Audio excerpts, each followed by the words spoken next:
Атылған оқ, мен керексіз қазақ болдым бұл күн, тақылғандар жауыздардың мылтығын, содада мені аяп тұрған оқ қана, өзгелердің көруге тығу көңіл. Көз алдымда көлеңке жоқ тас түнек, әлгі мылтық шырпысын басты кеп, атылған оқ мойымда суытты, қарт өмірмен қош айтысты жас жүрек.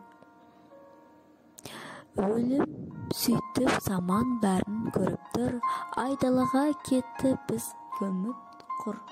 Өкінбеймін ел үшін мен, ей Құдайым ұрпағыма соны ұқтыр.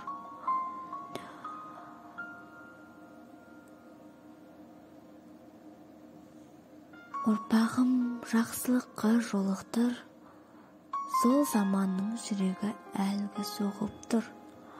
Айтылған сөз атылған оқ деуші еді, атылған оқ айтылмас сөз болып